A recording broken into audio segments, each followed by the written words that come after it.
Hello, I'm Grace Trafton of The Better Part. Mark Twain once said, "Wrinkles should merely indicate where smiles have been." That sounds like a really good outlook to me. Aging is an inevitable part of life, and we're living longer than ever before. But becoming physically and mentally debilitated as we age is not inevitable. Stay tuned and hear what our guest has to say.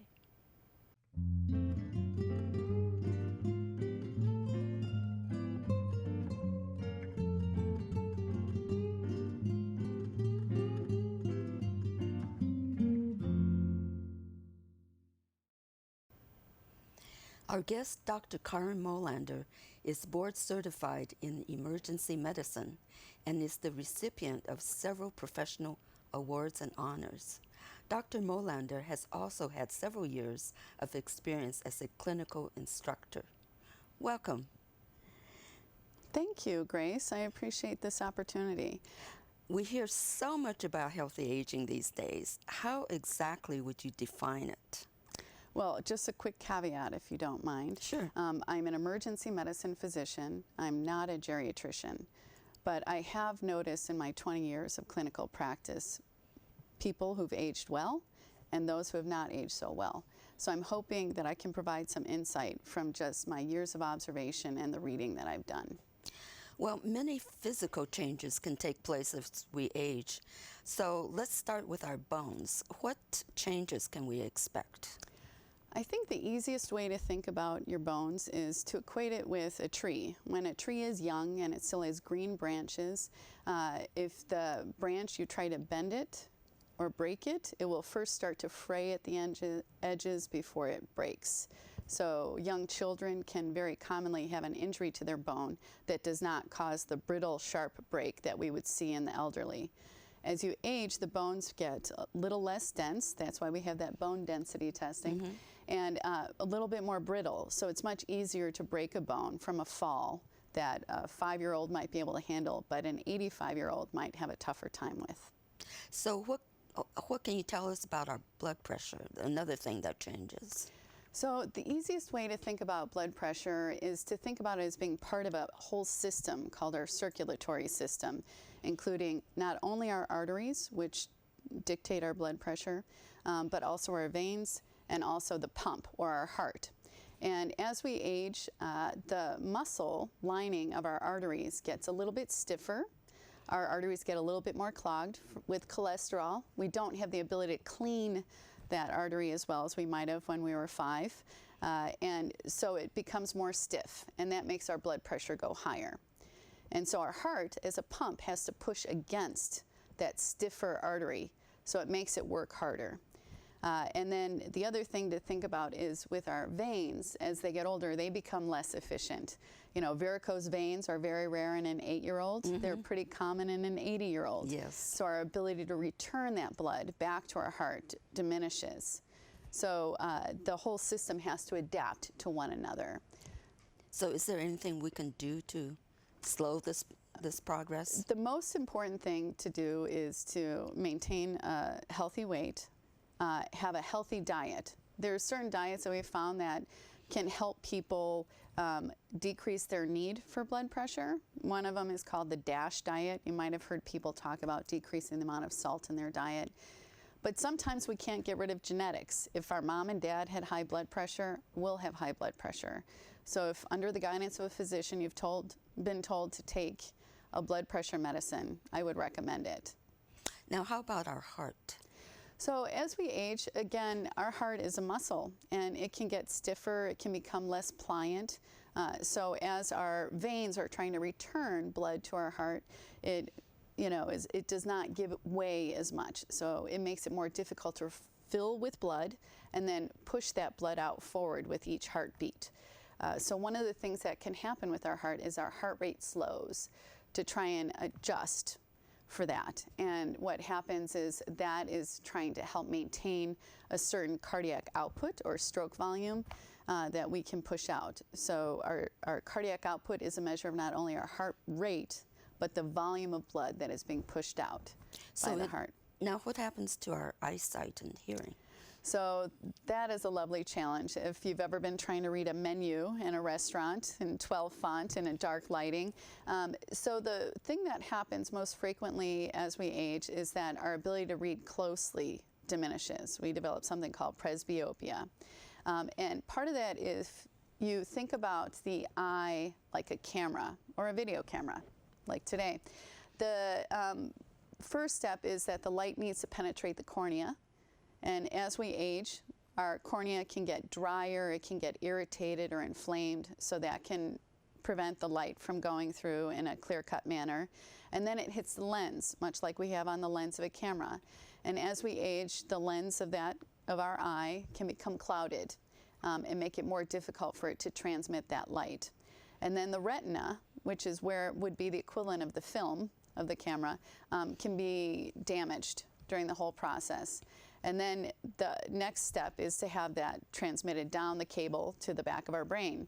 And as we know, the optic nerve can get damaged with increased pressure in the eye, for example, with glaucoma. Or if we have poor blood flow to the eye, there are certain types of strokes that can affect not only the optic nerve, but the whole transmission of that signal to the back of our brain, called the occiput. So are there things we can do to protect our eyes? Very good point. The most important thing is to make sure that you wear sunglasses and bright light, so hopefully none of these people out there stared into the sun during the solar eclipse. And make sure that you have regular exams with an eye doctor so they can look for signs of cataracts, signs of glaucoma, signs of changes to the retina. For example, something called age-related macular degeneration is something that they want to monitor as well. Now, hearing is a problem for lots of older people, isn't it? It is a very common problem. As we age, we tend to lose our ability to hear at higher decibels. So, or kilohertz would be the easier way to think about it. So the higher the kilohertz sound are more difficult to hear. So the high chirping of a bird may be more difficult to hear, or a woman's voice, which is usually at a higher pitch than a man's voice, can be more difficult to hear.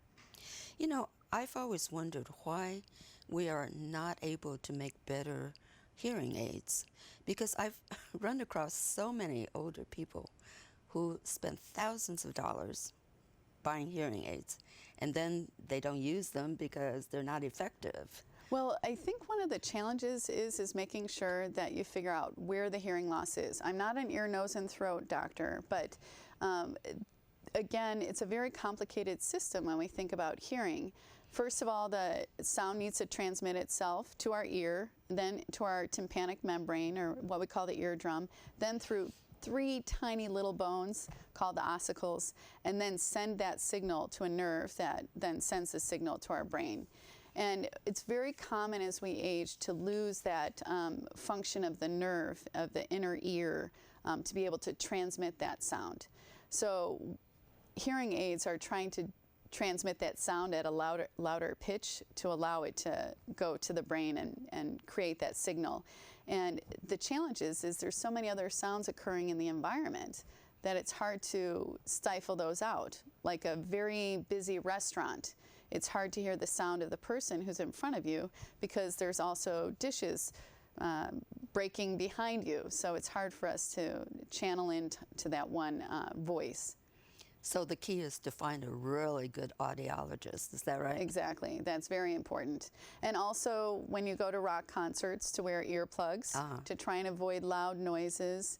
That's really important because the more exposure you have to loud noise, the quicker that damage can result. There are plenty of famous rockers who have to wear hearing aids at this point in their life due to years of abuse on the road. Mm-hmm. Now, I know that there must be some changes to our brains too, is that right? Oh, there are so many changes to the brain that happen as we age. So we have gray matter, which is the neurons, and we have white matter, which are the axons that send the signal to various portions of our brain.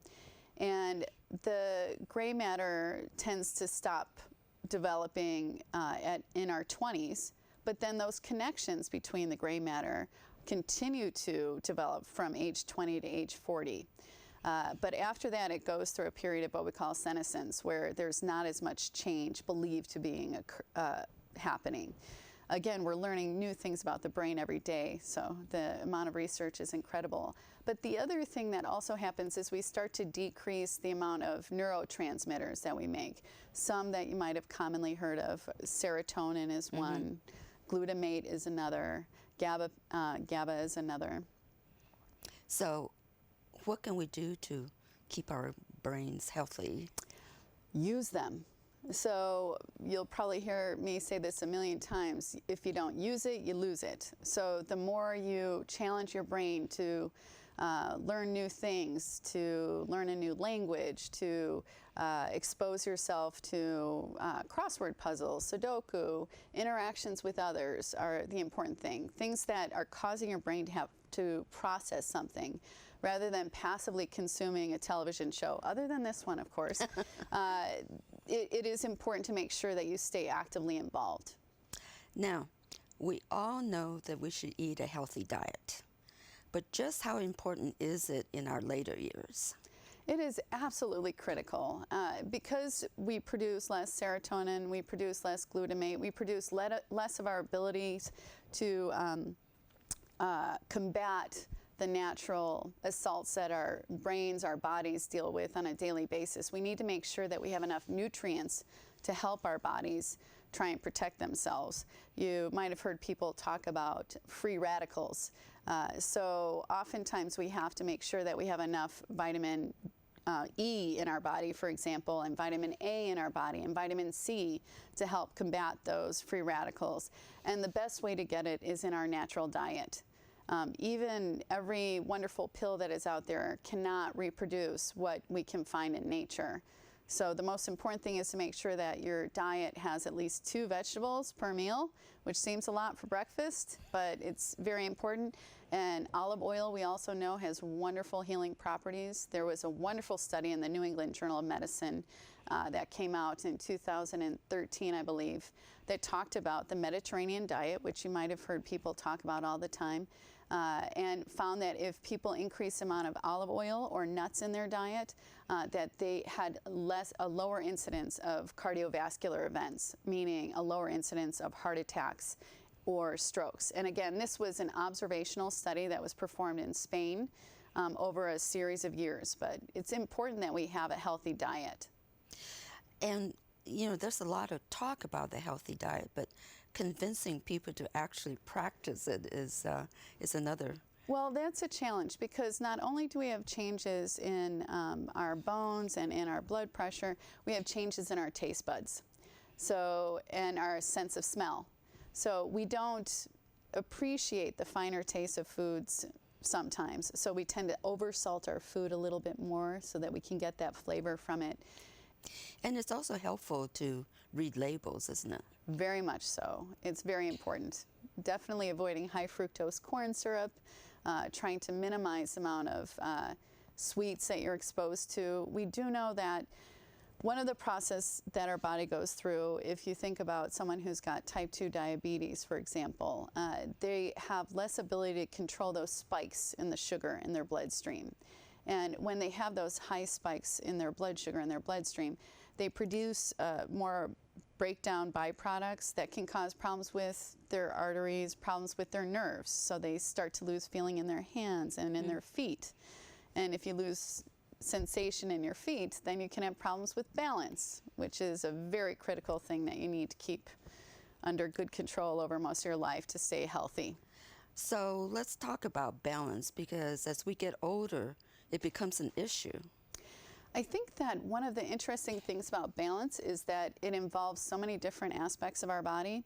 So you need your eyesight to see where you're looking. You need your inner ear. And much like our hearing can diminish as we age, our inner ear can face other problems as well.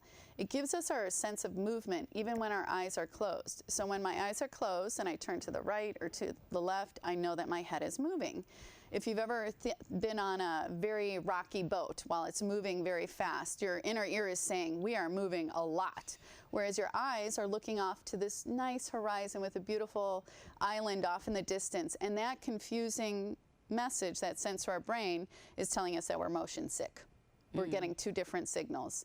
So when the inner ear starts to have problems, for example, when people have something called vertigo, where again that signal is happening, it's giving you a sense of movement where maybe none is. So the inner ear is continuing to tell you that you're spinning when your eyes are telling you, I'm not spinning. So it duplicates that feeling of motion sickness. That can cause tremendous problems with balance. So people who have vertigo have a very challenging time trying to walk down a hallway, for example. And then you think about the changes that happen with your feet. You need your feet to be telling you where they are.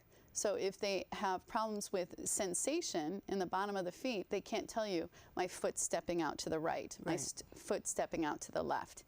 So having a sense of balance is extremely important as you grow older, because if you don't have your balance, you fall. That's right. That's right. Yeah. You know, I didn't used to get motion sickness or seasickness, and within the last 5 or 6 years, that's happened to me when I was on a boat, and it never happened before. So that's part of my aging process, I guess. Well, if you think about it, it's pretty rare to find, you know, someone, a grandma with their young kid going to, you know, their grandson going off to ride a roller coaster that has a lot of spins. You know, and part of it is because the inner ear, we have this very complex system, and it resembles kind of like a snail shell. And it is in 90-degree angles, so it gives us our sense of movement in multiple different directions. And there's these tiny little hairs called cilia that move in response to fluid that's there, that gives you your sense of motion. And these little hairs get damaged. And so they sometimes will send too much of a signal, or they'll be a little bit more brittle, and it makes us feel uncomfortable when we're faced with rapidly changing movement. Now, you've touched on this already, but why is being physically active so important to the aging process? I think that one of the key things is if you exercise, you're also using your brain. And if you're using your brain, you're exercising, is the easiest way to think about it. And again, back to the use it or lose it. We lose muscle mass as we get older, which can also affect your ability at balance. And it's important to keep that exercise up also because it's helping our pumping system, our circulatory system. So we're giving our heart a little bit of a workout and having it work with our arteries and with our veins and help us feel healthy. Now, we actually start losing our muscle mass in our 30s, is that right? It is. So it's much harder to maintain that muscle mass as we get older. So much like it's easier to lose weight when we're 18 or 20, it's much more difficult as you get older, as your metabolism slows. And what are some of the barriers to being active? Well, you know, what I've heard from some of my patients is that the social isolation that happens after retirement, that they feel less desire to go out, they have less social interaction, or they have a fear of falling. They also don't like the expense that can be involved with joining some clubs or some workout facilities. It seems like people will have almost any excuse not to exercise if they can. I think so. Yeah. So, too many doctor's appointments. And also, people just say, I don't have the time. I think the important thing to realize is to make time. This is vital. Even if you're taking a few minutes out of every day. These days, we even can put an app on our phone that gives us 9-minute yoga exercises to do that can help you with your balance, help you with your muscle strength, you know, and help you with your breathing. All very important aspects to stay healthy as we age. And we can break up our exercise into like 10-minute segments. We don't have to do it in 30-minute increments. I'm not asking every 80-year-old to run a marathon, okay? Good. I think the important thing is just getting out there and staying active. Yeah. Now, falls are a major cause of injury for older adults.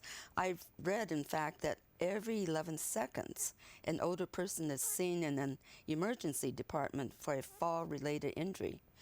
What are some of the ways that we can prevent falls? It is very true. 1 out of every 3 patients over age 65 comes in with a fall. And the most frustrating thing is that about 30% will have moderate to severe injury, and about 95% of hip fractures are from falls.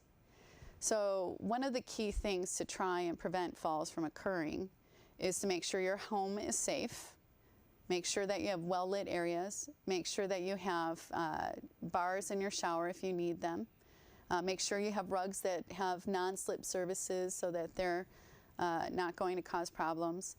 Make sure that there's no loose bricks in your walkway.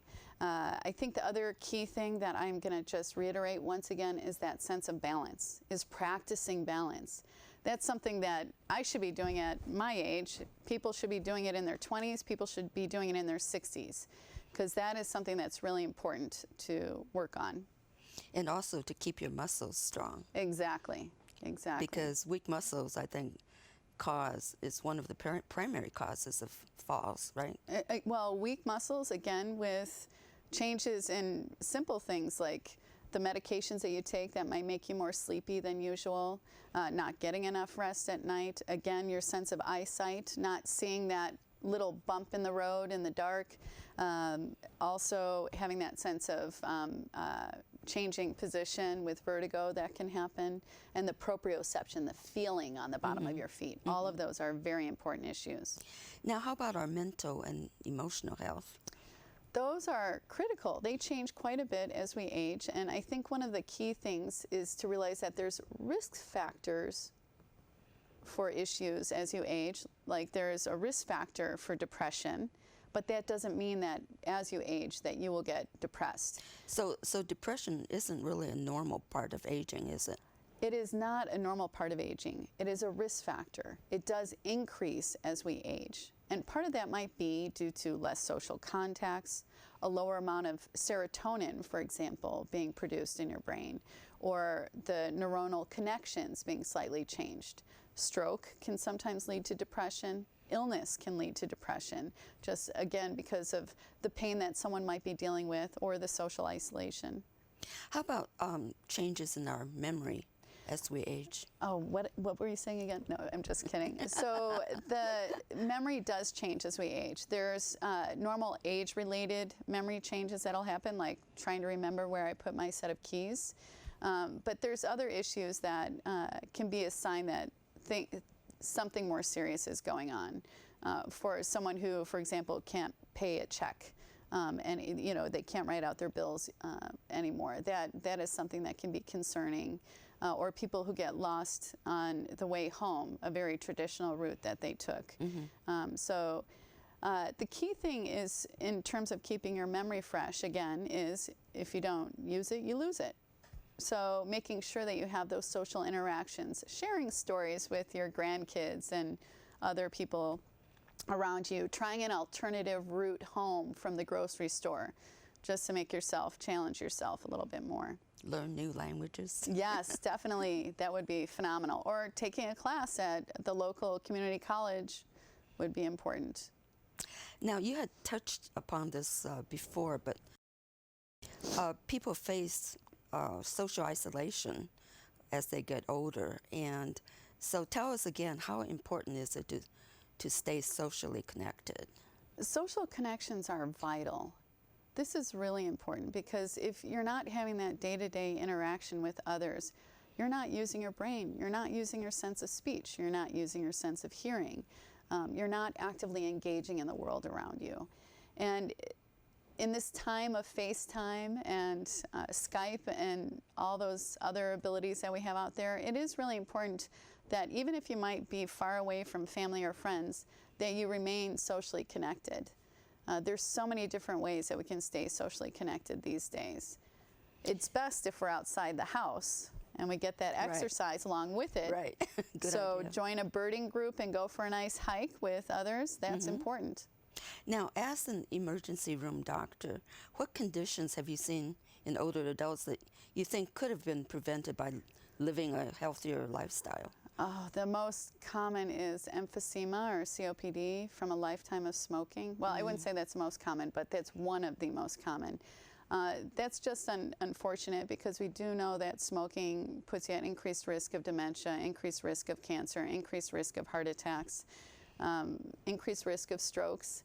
And it's really sad to see someone who is having their last breath Yes, I from bet it COPD. must be. And I think the other key thing is people not having those social interactions and becoming more fearful and not taking advantage of the incredible resources we have around here to enable them to stay active, to help them prevent falls. Now, do you have any additional last words on methods of preserving function and slowing our decline?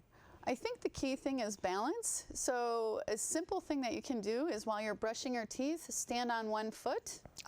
Good and idea. then switch and stand on the other foot. Another exercise similar to that is the sumo wrestler or the rock the boat, where you lean on one foot for a time period, trying to put all your weight on it and extend the other foot out. And then again to the right side. Another thing is to act like a tightrope walker with your arms out and your heel to toe in front of you. All of these, of course, under the guidance of someone making sure that you're safe, not on top of a slippery rug. Right. Make sure that you have something you can hold on to if need be. And the other thing that's helpful is when you wake up in the morning is to make sure that you go through some nice deep breathing exercises to get yourself prepared for the day. Andrew Weil is part of the healthy aging movement. He has some wonderful books that goes through a few of these topics, to say the least, including good diet, including breathing, including yoga, meditation.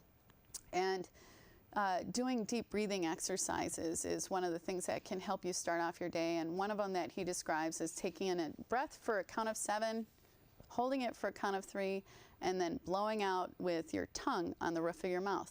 And just doing that for 5 breaths in the morning as you wake up.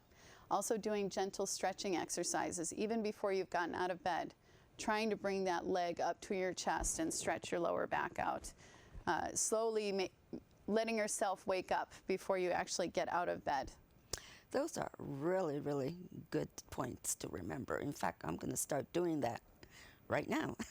I tonight. tried earlier this week to brush my teeth while balancing on one foot and realized that I did get better each day. So even I need to work on it. I'm going to start working on that tonight.